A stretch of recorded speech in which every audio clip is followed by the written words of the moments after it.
Bueno, la Democracia Cristiana finalmente no logró un acuerdo por una lista única parlamentaria junto a la nueva mayoría y hoy está dispuesta a conversar con el Partido Progresista hasta Ciudadanos, han dicho, para evaluar una propuesta parlamentaria en conjunto. Estamos con el vicepresidente del partido, Matías Walker, para conversar sobre el escenario político que vive la DC. Muchísimas gracias, diputado, por estar con nosotros y bienvenido. Hola, Carla, muy buenos días. Bien, ¿queda desahuciada de esta manera una lista parlamentaria única dentro de la nueva mayoría? Yo espero que no. Nosotros tenemos un mandato del Consejo Nacional del Partido de agotar hasta el final los últimos esfuerzos por llegar a un acuerdo parlamentario con la nueva mayoría. Es muy importante, Carla, para darle gobernabilidad al país, para preservar la mayoría parlamentaria que ha tenido la centroizquierda en los últimos 27 años en nuestro país, que le ha dado gobernabilidad, que le ha dado estabilidad al país. Por eso nos dolió y no entendemos la decisión del Partido Radical de desechar un acuerdo con la Democracia Cristiana. Claro, digamos que ayer el Partido Radical señaló que la lista que ellos van a conformar va a ser con los partidos que apoyan a Alejandro Guillé. Esto es el Partido Socialista, el PPD, el Partido Comunista, quienes han respaldado esa candidatura, dejando fuera, excluyendo a la DC. Desoyendo, digámoslo, el propio llamado que había hecho Alejandro Guillé para que el partido que lo apoya, el Partido Radical, generara un acuerdo con la Democracia Cristiana, acuerdo al que también llamó nuestra candidata presidencial, Carolina Goico. Yo lo lamento mucho, hemos hecho todos los esfuerzos. Lo que ha hecho de tal manera el Consejo Nacional el día de ayer es ampliar el mandato que ya tenemos para llegar a un acuerdo con los partidos de la nueva mayoría. Insisto, hasta el final vamos a seguir trabajando sobre la base de ese acuerdo porque, entre paréntesis, lo que me comunicó ayer el presidente del Partido Radical es que ellos desechaban llegar a un acuerdo de una segunda lista de la Democracia Cristiana, porque ellos no renunciaban a tener todavía un acuerdo de lista única con la Democracia Cristiana, que es muy difícil por las pretensiones de cada partido en el Senado, pero tampoco nosotros rechazamos esa propuesta. De hecho, yo lo que le comuniqué ayer al presidente del Partido Radical es decirle, bueno, ¿dónde y cuándo nos juntamos para acordar la lista única? O sea, nosotros estamos plenamente disponibles, pero la decisión la tenemos que tomar este sábado, de acuerdo a la ley de partidos políticos, porque los consejos generales de los partidos, Carla, lo que es equivalente a nuestra Junta Nacional, aprueban los pactos parlamentarios. O sea, ¿con qué partidos vamos a ir en lista parlamentaria? Entonces, como no podemos esperar solo a los partidos de la nueva mayoría, el Consejo Nacional nos ha ampliado ese mandato para buscar también otros acuerdos dentro del ámbito de la centroizquierda, pero no solo con los partidos de la nueva mayoría. Ahora, se ha dicho en esa línea que se podrían buscar acuerdos desde el PRO hasta Ciudadanos. Alguien se podría preguntar qué base común ideológica puede haber, por ejemplo, con el PRO, que es el partido, recordemos, de Marco Enríquez Ominami, que ha sido un fuerte crítico de la acción de la nueva mayoría, de la antigua concertación. ¿Hay algún punto de encuentro como para sostener un acuerdo en materia parlamentaria o esto es más bien instrumental? No, estamos hablando de un acuerdo electoral, no estamos hablando de un acuerdo político. Nosotros hemos privilegiado un acuerdo político electoral con los partidos de la nueva mayoría. Nos han dicho que no. El Partido Radical nos dijo que no, el Partido Socialista nos dijo que no, el PPD también.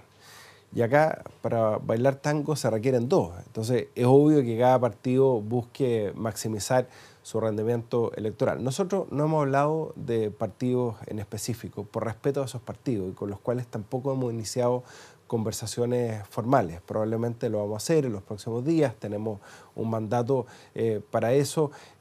Estas cosas pueden resultar, como pueden no resultar, pero yo he querido ser muy transparente en comunicarle al país, a nuestro electorado, que el Consejo Nacional nos ha ampliado el mandato no solamente para conversar con los partidos de la nueva mayoría, que nos han dicho que no, sino que también con otros partidos en una lógica de un acuerdo electoral, no de un acuerdo político. Ya, pero es cierto entonces esto de que habría conversaciones y tienen un mandato para iniciar conversaciones con el PRO hasta Ciudadanos. Yo tengo un mandato, la directiva tiene un mandato para efectivamente conversar con un espectro mayor de partidos si es que finalmente terminan fracasando definitivamente estas conversaciones dentro de la nueva mayoría. Nosotros hasta el final, Carla, vamos a insistir en llegar a un acuerdo con los partidos de la nueva mayoría que le dé gobernabilidad a Chile. No sé si usted vio ayer un informe del diario El Pulso.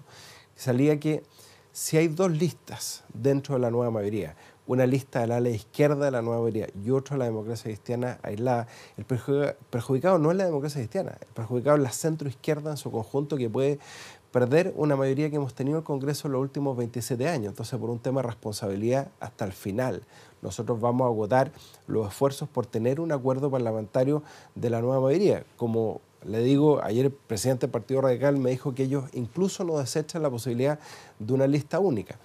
Pero no tenemos mucho tiempo, porque nosotros tenemos este sábado la Junta Nacional de la Democracia Cristiana que tiene que aprobar los pactos parlamentarios, en definitiva, con qué partidos vamos a ir. Me llama la atención porque no es el único cálculo electoral que se ha hecho. Ayer usted hace referencia a esta nota del Pulso, pero también ha habido expertos electorales que dicen eso, que en el fondo yendo juntos se benefician mutuamente y yendo separados se pueden perjudicar a ambos, tanto la Democracia Cristiana como los otros partidos de la nueva mayoría.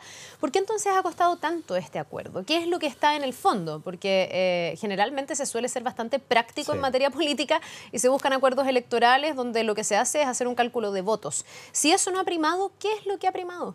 Eso, usted lo ha dicho muy bien, Carla. Yo creo que ha primado el interés individual de cada partido por sobre una mirada de conjunto. Mire, yo le voy a poner un solo ejemplo.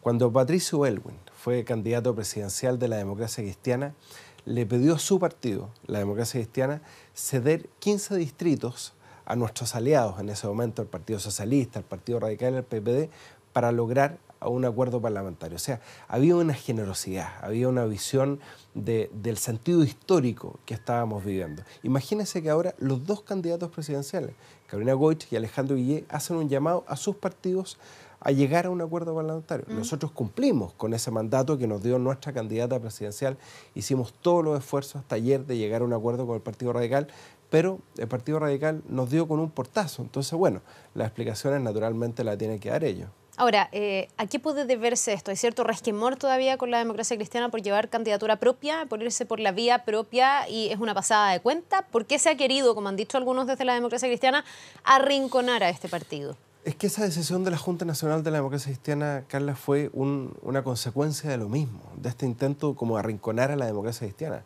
Cuando nos plantearon hacer una primaria, todos contra la democracia cristiana, todos contra Guillé, eso era inaceptable. ¿Qué es lo que proponíamos nosotros? Que al igual como lo hizo Chile Vamos, todos los liderazgos de la nueva mayoría se midieran en una primaria, incluyendo Ricardo Lagos, incluyendo José Miguel Insulza, y finalmente usted sabe lo que pasó en la decisión del Partido Socialista, bajaron la candidatura nada menos que Ricardo Lagos, el socialista más importante desde el retorno a la democracia, uno de los artífices del retorno a la democracia. Entonces, no ha habido voluntad, probablemente hay interés de algunos partidos como el Partido Socialista o el PPD de pelear ser el primero de una coalición más chica, más de izquierda, porque nosotros lo que habíamos planteado es una coalición de centro-izquierda, donde el papel de la democracia cristiana fuera tan relevante como el de la izquierda. Pero ha habido miopía, ha habido falta de generosidad para entender eso, incluyendo, bueno, desoír al propio candidato presidencial que tienen ellos, ¿no? Que es Alejandro Guillé. Ya, o sea, aquí es más responsable el Partido Socialista de esta falta de unión que la Democracia Cristiana, dice usted. Mire, ya la verdad es que apuntarnos con el dedo, ya el país juzgará, nuestro electorado juzgará. Lo único que le digo, Carla, aquí y ahora, yo mantengo el ofrecimiento a todos los partidos de la nueva mayoría a que lleguemos a un acuerdo parlamentario que le asegure gobernabilidad a Chile. Pero si ese llamado una vez más es desechado, respecto de eso ya no podemos hacer nada y cada uno va a asumir su responsabilidad ante la historia. Si ese llamado no es oído por el resto de los partidos de la mayoría, ¿queda en suspenso el presunto apoyo que podría haber desde la candidatura de Carolina Goich a Guillé, si es que es Guillé quien pase la segunda vuelta? Es que ¿Se si pone en ¿sabe lo que condicionamiento? pasa, Carla? Es que si no hay acuerdo parlamentario, no hay coalición. Se fija si el tema es así de complejo. Y por eso nosotros le hemos explicado en todas las formas al Partido Radical, al Partido Socialista, que lo propio de una coalición política es tener acuerdo parlamentario, ya sea en una o dos listas. Pero no es propio de un acuerdo parlamentario decir, mira, nosotros vamos todos en esta lista y ustedes van solos. Como si no existiera la segunda vuelta.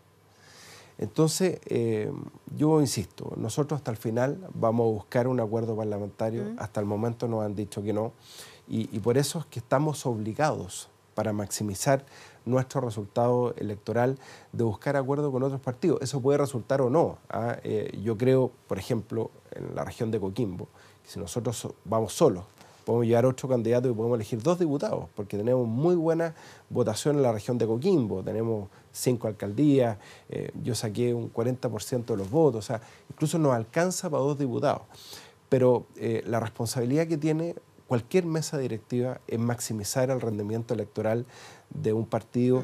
A nosotros no nos van a aislar electoralmente, eso no lo podemos aceptar, porque efectivamente representamos un sector importante dentro de la política chilena que le ha dado gobernabilidad, que le ha dado estabilidad, que le ha dado cambios muy importantes a nuestro país como la democracia cristiana. Se lo quiero volver a preguntar para que me quede del todo claro a mí y a la gente que nos ve. Usted me dice, sin acuerdo no hay coalición. ¿Significa eso entonces que si no hay un acuerdo de lista parlamentaria dentro de la nueva mayoría, sumando a la democracia cristiana, un eventual apoyo para la candidatura de Alejandro Guillén en segunda vuelta queda condicionado? Se lo planteo en positivo. Nosotros reiteramos un llamado al Partido Radical y a todos los partidos de la nueva mayoría aquí y ahora a llegar a un acuerdo parlamentario, a un acuerdo programático y a un acuerdo de apoyo en segunda vuelta. Claro, lo que pasa es que yo quiero sondear cuáles son las consecuencias de no llegar a ese acuerdo en materia presidencial. La decisión es de ellos. Ya, porque puede haber consecuencias, digamos. O sea, las propias de estar o no dentro de una coalición. Ellos tienen que tomar la decisión si van a poner o no término al ciclo más exitoso de la política chilena.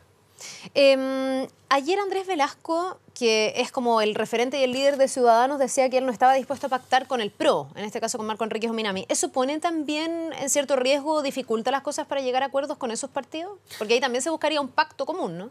Sí, nosotros eventualmente vamos a conversar con Ciudadanos, vamos a conversar con el PRO, vamos a conversar con otros partidos. Es el mandato que tenemos de la Junta Nacional. Efectivamente puede ser interesante un acuerdo con Ciudadanos o con el PRO, porque de alguna manera representan sectores que han compartido de alguna forma una historia conjunta dentro de la concertación, dentro de los gobiernos democráticos.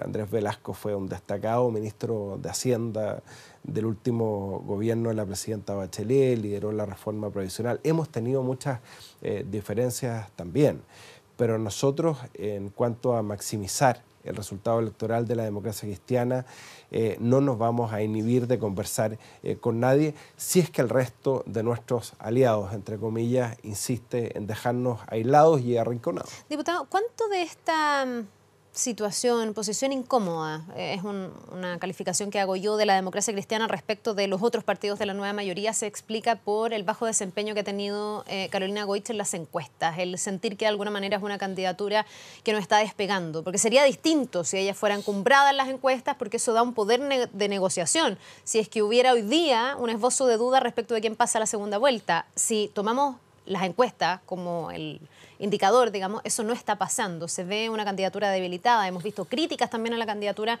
de Carolina Goich. Me imagino que eso explica en alguna forma el que los otros partidos se sientan con la libertad, el derecho, si usted quiere, la capacidad, la oportunidad de aislar a la democracia cristiana. Como usted sabe, Carla, las grandes derrotadas durante las últimas elecciones primarias fueron las encuestas. Es cosa ver la encuesta CADEM, ¿no?, que nos dan a conocer toda la semana, insisten en publicar los resultados de la encuesta CADEM, que se equivocó estrepitosamente el día de las elecciones primarias. O sea, le daba y le siguió dando la encuesta CADEM a Beatriz Sánchez el doble de intención de votos que Manuel José Osandón, y Manuel José Osandón sacó el doble de votos que Beatriz Sánchez. Le daba a Beatriz Sánchez 10 puntos más que a Felipe Kast y sacaron la misma votación el mismo día. Por lo tanto, si hay algo en base a lo cual nosotros no vamos a tomar definiciones, en base a las encuestas. Tenemos una tremenda candidata que es Carolina Goich, pero usted que está siente de verdad, recorriendo con la el mano país, en el corazón, que que una está figura aprendiendo pública muy bien evaluada. Vemos en la calle muy buena recepción. Cada vez que ella recorre el país tenemos mucha confianza en su candidatura. Lo único que queremos es que Alejandro Guillén inscriba su candidatura, logre inscribirla, con el objeto que podamos tener debates entre Carolina Goich, Alejandro Guillén y por supuesto con Sebastián Piñera, con Beatriz Sánchez. Efectivamente, Carolina Goich tiene muchos atributos, tiene un grado de aprobación ciudadana muy grande, una figura muy creíble, tiene un problema, que tiene menos conocimiento. Y para eso están las campañas, para darla a conocer, y tenemos hasta el 19 de noviembre y espero hasta diciembre también para dar a conocer a todos los chilenos que no la conocen sus enormes atributos. Creemos que es una excelente carta presidencial y vamos a tener muchos meses para que pueda desplegarse por todo el país, con todo el apoyo del partido, con muchos sectores independientes, y no me cabe duda que en los debates, en la franja electoral, la ciudadanía se va a dar cuenta qué es la mejor alternativa para enfrentar a Piñera en una segunda vuelta. Ahora, usted me decía, nosotros no creemos mucho en las encuestas y las encuestas se han equivocado, y eso es cierto, que algunas se han equivocado, pero da la sensación de que sus socios en la nueva mayoría sí creen en las encuestas. O sea, de hecho, el candidato presidencial, que es Alejandro Guillé, tiene que ver con un fenómeno en las encuestas, en desmedro, por ejemplo, de Ricardo Lagos, que quedó en el camino porque no marcaba en las encuestas. Entonces, a lo mejor la democracia cristiana no cree en las encuestas y cree que efectivamente Carolina Goich despega, pero tengo yo la sensación de que el resto de los partidos de la nueva mayoría sigue creyendo que Carolina Goich no es tan competitiva frente a Guillé. Bueno, el tiempo ha demostrado que fue un estrepitoso error por parte del Partido Socialista haber bajado la candidatura de Ricardo Lagos en base a las encuestas, precisamente. Por eso es que nosotros no vamos a cometer ese error, no vamos a tomar decisiones en base a las encuestas, sobre todo de encuestas que vienen de sectores que tienen domicilio político conocido. O sea, tan ingenuos no somos, Carla, y por eso es que como dijo Andrés Alamán, lo que más le convendría a la derecha es que Carolina Goich bajara su candidatura y le regalara el centro político a Piñera. Nosotros no le vamos a dar el gusto a la derecha en eso. Vamos a otra cosa que tiene que ver con los cortes eléctricos que vivimos luego de estas nevaciones y antes también en un sistema frontal que trajo mucho viento, etcétera. Desde el gobierno se ha anunciado una ley corta, lo ha hecho el ministro de Energía, para poder regular de mejor manera y para poder, no sé, tener y contemplar mejores compensaciones, más multas, más mano dura también frente a las empresas.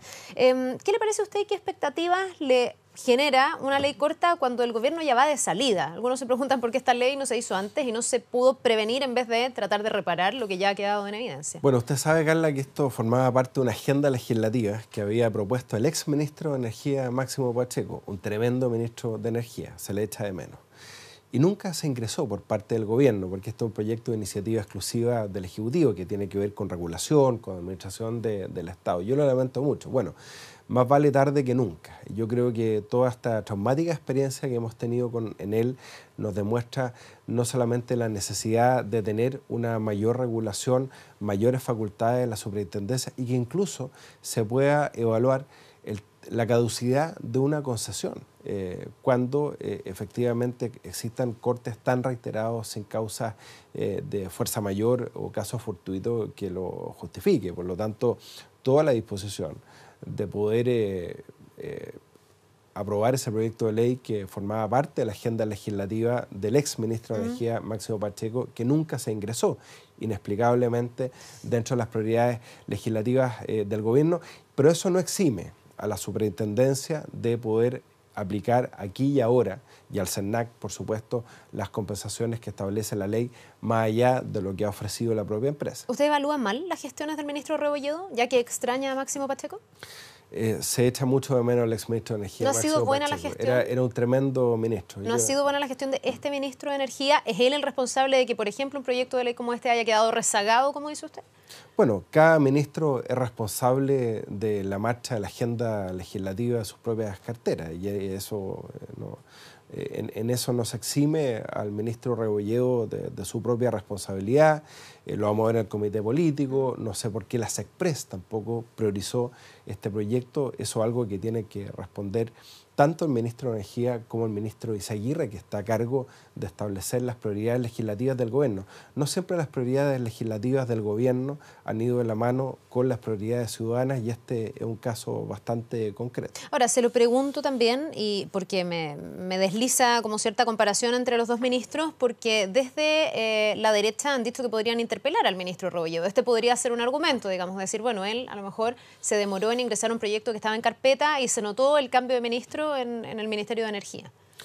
Bueno, la oposición tiene derecho a ejercer sus facultades fiscalizadoras, nosotros también la vamos a ejercer, pero eso que no se convierta en un chivo expiatorio para desligar las responsabilidades que tiene la empresa, que es la principal responsable, en este caso, en él. Ya, ¿y hay tiempo entonces para que esto sea aprobado en este mandato, cree usted? Pero por ¿O supuesto. llega demasiado tarde el gobierno? No, lo que pasa es que hay leyes que entran como leyes cortas y que después en la tramitación terminan siendo largas discusiones. Entonces me pregunto yo... En el proyecto de aborto en 3 causales, el Congreso estuvo 48 horas dedicado a ese proyecto de ley, así que me imagino claro, podemos dedicarnos... dedicarnos como 2 años. Por eso pregunto cuáles podrían ser los horas plazos. Con el mismo espíritu, el mismo ánimo a sacar adelante un proyecto de ley que de verdad pueda establecer una regulación exigente y compensaciones a los usuarios que fueron afectados por un corte de luz absolutamente inexplicable. Ahora, yo quiero decirle, Carla, que lo mismo pasó en Ovalle respecto a cortes de agua durante una semana. No fue noticia, pero pedimos también la caducidad en ese momento de una concesión, en ese caso de servicios sanitarios,